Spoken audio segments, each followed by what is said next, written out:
Olá, meu amigo concurseiro do Clube do Concurso, professor André, Geografia do Amapá, para mim e para Jesus, até por coisa ruim, você passou!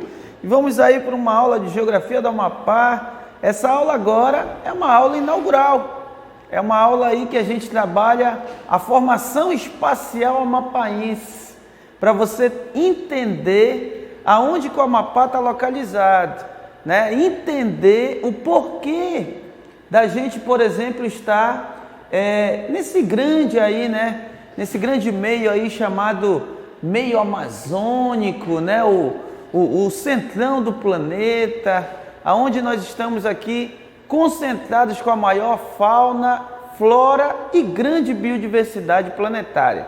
Então, professor André, vamos aí, você pode observar aí que nós estamos aí no Clube do Concurso, como você vê aí nesse slide, né? E também aonde nós vamos começar agora pelo espaço natural, pela formação espacial amapaense. Olha só, vou lhe convidar agora para uma análise técnica. Essa análise a gente vai partir do primeiro pressuposto, que é um dos grandes incentivadores da geografia, que é a questão da formação espacial amapaense, que é esse primeiro tema de hoje, né, que você aí vai estar acompanhando aí nesse novo formato do Clube EAD. Olha só, em 1490, o mundo ele foi criado pela Igreja Apostólica Romana, a Bula Intercoetera. Olha só, a Bula Intercoetera é uma análise técnica do mundo. O que estava acontecendo no finalzinho do século XV? No final do século XV, queridos, nós tínhamos aí o final do feudalismo, beleza? O final do feudalismo. Não esquece o seguinte, o feudalismo era um sistema de governo, né, aonde predominava a questão do feudo. Nessa época, você tinha o feudo. O que era o feudo? O feudo era a terra. Nessa época também você tinha o senhor feudal. Na verdade, não mudou quase nada. O mundo continua o mesmo, só mudou as relações de trabalho. O senhor feudal, ele era o proprietário, ele é uma espécie hoje de empresário da terra. É o que a gente chama hoje de burguês, né? É o dono dos meios de produção. Então, o senhor feudal, ele era o dono da terra. E aquele que é a origem da palavra que você vai ser, servidor. Servidor vem de servo.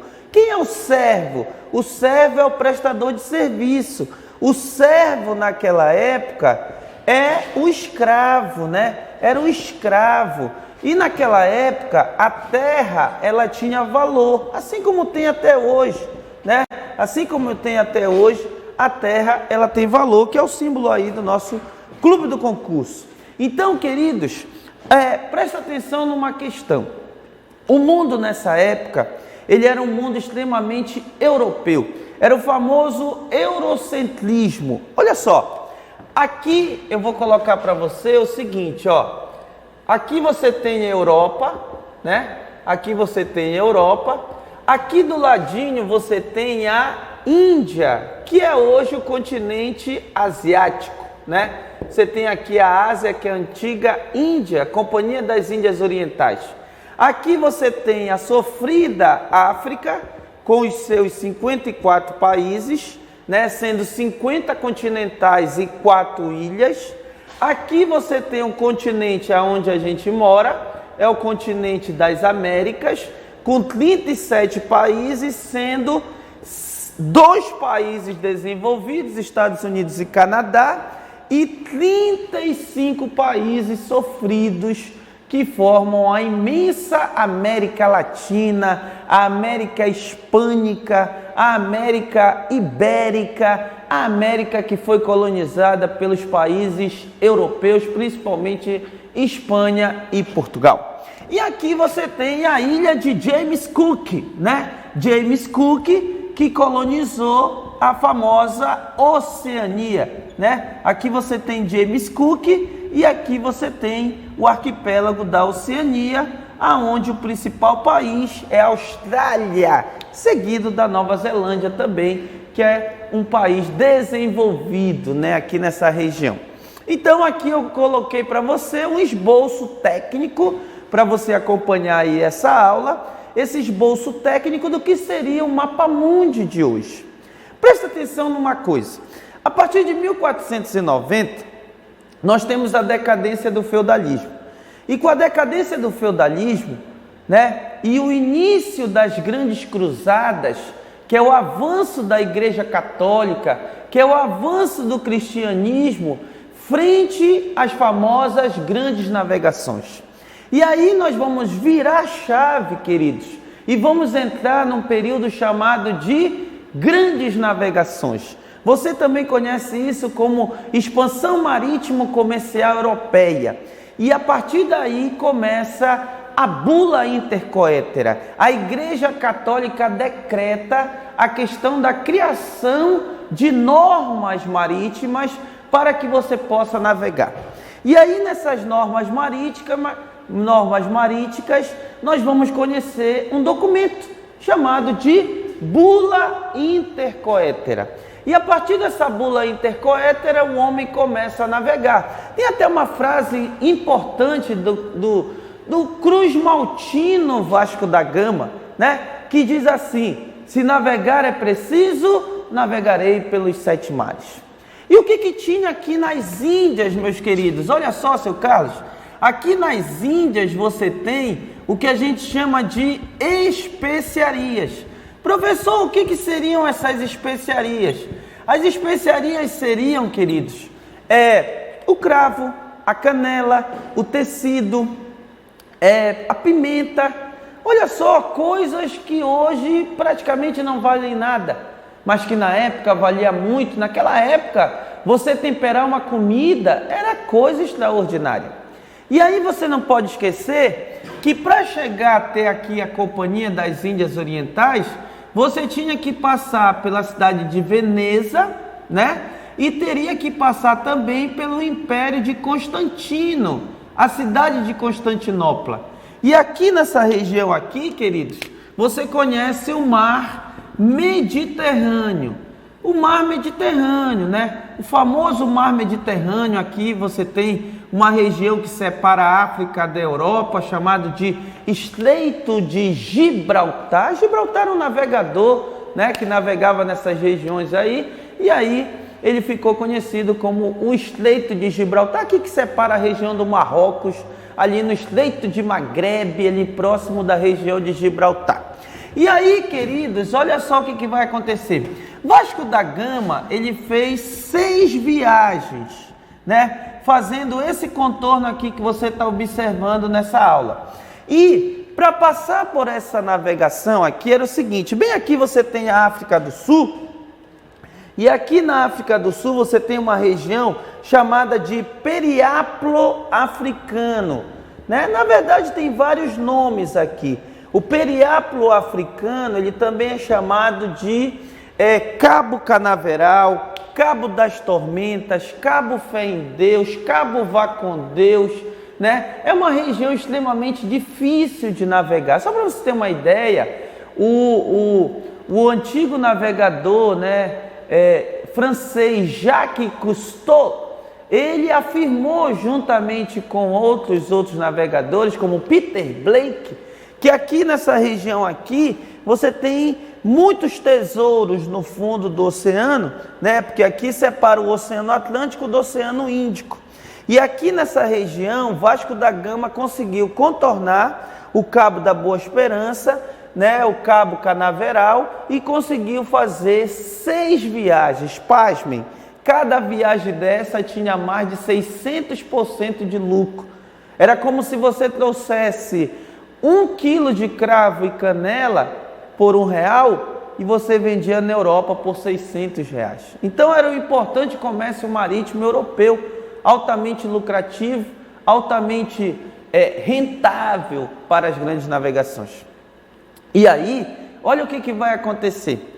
A Igreja Católica, sabendo disso, ela vai usurpar, ela vai sobreviver, né, juntamente com a coroa espanhola e com a coroa portuguesa, desse rico e maravilhoso comércio. Então, em 1490, estamos inaugurando o capitalismo comercial. Ah, professor, mas aonde que entra o Amapá? Calma, na geografia a gente tem que vir do geral para o particular. Você não pode ir a fundo em algum conteúdo sem antes ter um conteúdo pré-requisitório ou pré-existente. Então, não te afobarás. Olha aí, além disso, queridos, além dessas grandes navegações de 1490 aqui, você vai ter o seguinte. Em 1492, como você pode olhar aí no slide, né? Você vai olhar aí no slide, em 1492...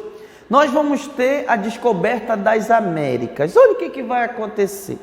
Em 1492 é escalado para a navegação um navegador chamado Américo Gaspar Vespúcio. E o Américo Vespúcio, ele foi acometido por uma doença chamada de peste bubônica ou peste negra. E Américo Vespúcio navegou, não conseguiu sobreviver a essa praga e acabou morrendo. E aí chama-se um cara nascido na Itália, meu amigo. Esse cara nascido na Itália, aqui na Velha Senhora, aqui na bota europeia, chamado de Cristóvão Colombo. Ele era nascido em Gênova, né? E Cristóvão Colombo tinha uma grande habilidade naquela época de altas navegações.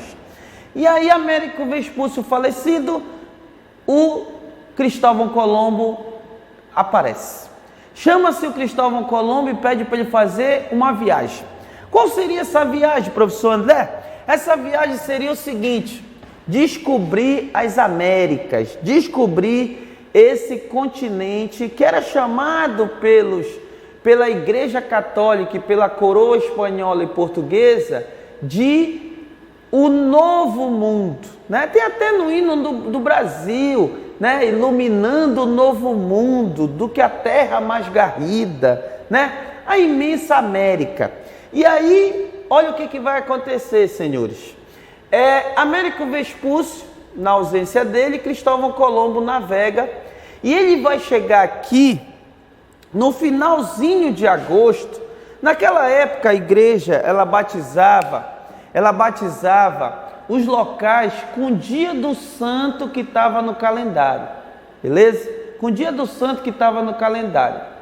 E aí eles chegaram aqui no finalzinho de agosto de 1492, exatamente no dia de São Domingos. E aonde eles chegaram aqui, que eu marquei aqui, onde é hoje a República Dominicana. O nome homenageia. Qual é a capital da República Dominicana? São Domingos. E como é o nome do aeroporto da República Dominicana, lá em São Domingos hoje em dia? Las Américas. Em homenagem ao ponto inicial da formação das Américas. Quando Américo Vespúcio chegou aqui, quer dizer, Cristóvão Colombo, desculpa, ele descobriu o que, professor? Ele ficou por aqui vários dias, né? E naquela época, o registro histórico era quando você retornasse à comunicação. E quando eles retornaram à comunicação, chegaram em Sevilha, que naquela época era a capital da Espanha, em 12 de 10 de 1492 foi dada a notícia da criação das Américas e do descobrimento da América. Então, o Américo Vespúcio, queridos, quando ele chegou aqui, o que o Américo Vespúcio descobriu? O Américo Vespúcio descobriu as 3 Américas. Só que o que ele descobriu? Lá no norte da América, ele encontrou um grupo de índios em avançado estado civilizatório, chamado de índios Apalaches. Ele encontrou também os índios Apaches. Aonde é hoje o México, ele encontrou os astecas, né? A terra da Chiquinha, a terra do Chaves, do seu Madruga. Aonde é a América Central, que ele chegou primeiramente, ali onde é hoje a República Dominicana, Guatemala, ele encontrou os maias. E percorrendo aqui o Peru, ele encontrou os incas. E aí faltou descobrir quem? O Brasil. Faltou descobrir os índios brasileiros. Olha só, Cristóvão Colombo não queria chegar até a Amazônia, porque a Amazônia, se hoje em dia, em pleno século XXI, a gente está falando aí de 600 anos atrás, pessoal. Se em pleno século XXI a Amazônia ainda provoca medo, imagine, como diz o caboclo da Amazônia, alvará em 1492. E aí, o que nós vamos ter aqui, meu amigo? Nós vamos ter o seguinte: ele navegou por toda a região da Argentina. Não esquece que a palavra Argentina vem da denominação latina de Argentus, que significa terra da prata. Na Argentina eles encontraram Mar del Plata. Por isso que a bandeira da Argentina, queridos, a bandeira da Argentina, ela tem um sol estilizado no meio. E esse sol estilizado no meio, com olho. Sol tem olho, pessoal? Claro que não. Mas esse solzinho com esse olho era uma marcação espanhola para dizer que eles encontraram as vultuosas, as ricas minas de La Plata, né? Eles encontraram aí o River Plate, o Rio da Prata. River Plate, o Rio da Prata. Então, eles estavam fantasiados aí com essa descoberta da região argentina, né? Mas não chegaram no Brasil.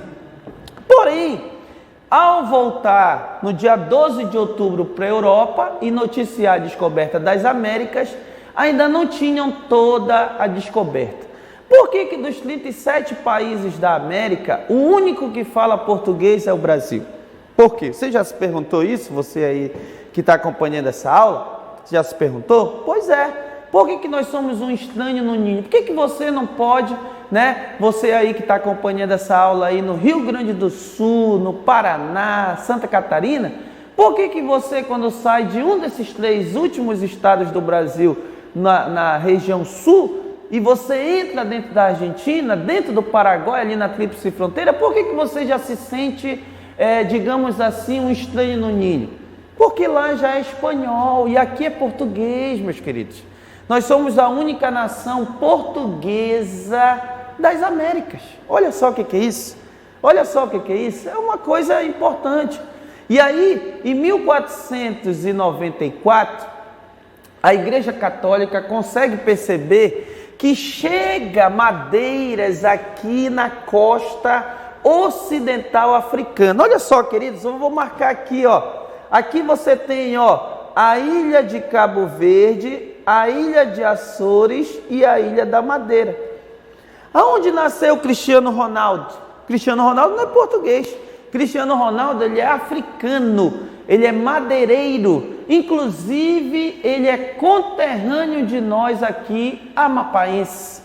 Porque os primeiros moradores do Amapá são lisbonenses, cabo-verdenses, açorianos e madeireiros. São esses que são os 4 grupos étnicos que vieram para o Brasil, que se misturaram com o índio tucuju e que se misturaram com o europeu português de outros lugares que vieram para o Brasil, certo? E aí formaram os primeiros habitantes da querida e imensa e linda cidade, né? Macapá, a capital do meio do mundo. E aí, meus queridos, aqui, ó, chegava madeira. E a Igreja Católica, ela limitava o conhecimento, né? Na verdade, não só naquela época, mas hoje em dia você vê que a Igreja ainda limita muito o conhecimento dos seres humanos, até porque a gente vai morrer e ainda vai escutar o famoso conflito ciência versus religião.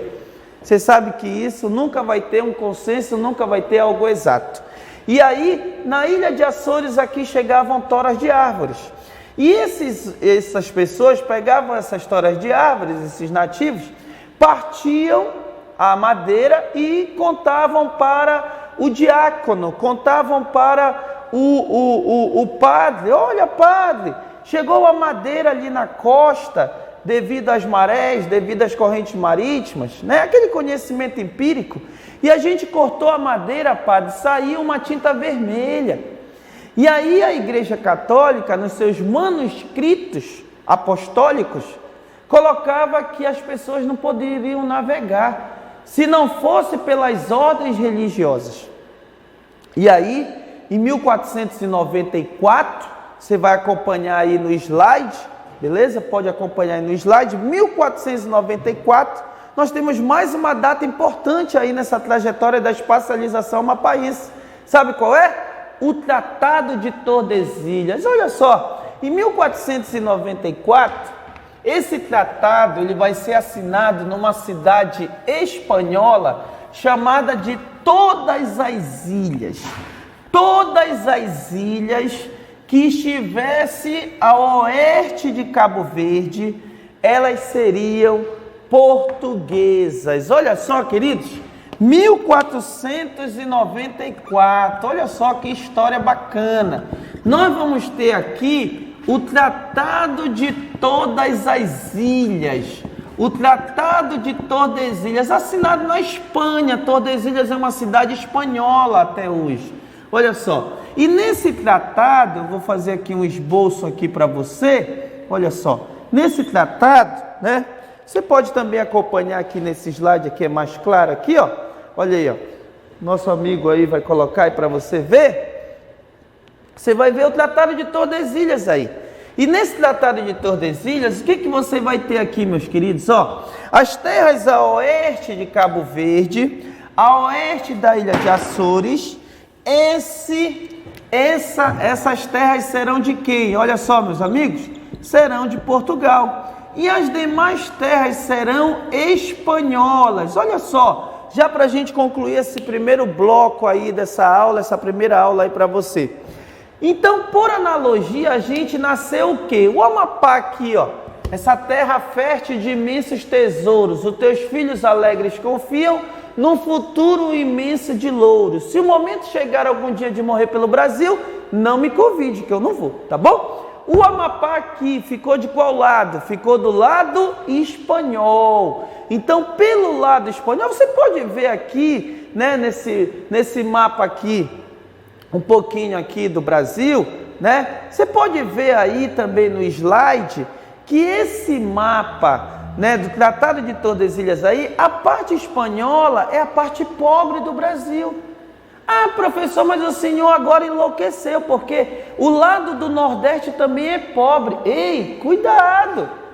A partir da década de 70, com o milagre econômico brasileiro, o Nordeste não se tornou mais tão pobre. O Nordeste hoje tem regiões extremamente ricas. Eu vou te citar aqui a região de Fortaleza, a região da Grande Recife, a região da Grande Salvador, né? O Nordeste não é mais desse jeito. E você vai ver aí, nesse slide, que você pode perceber, o Tratado de Tordesilhas, ele também deu origem às capitanias hereditárias.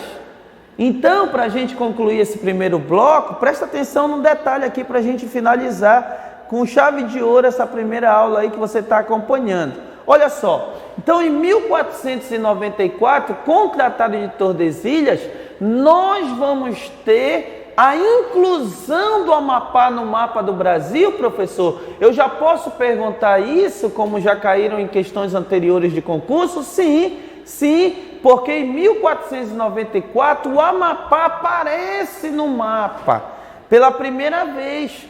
Porém, essa aparição do Amapá não vai ser uma aparição do lado português. Então, a gente nasce espanhol e depois se torna português, que é um episódio, é o que você vai acompanhar nas nossas próximas aulas. Meus queridos, um grande abraço. Professor André, Geografia do Amapá, para mim e para Jesus, você passou!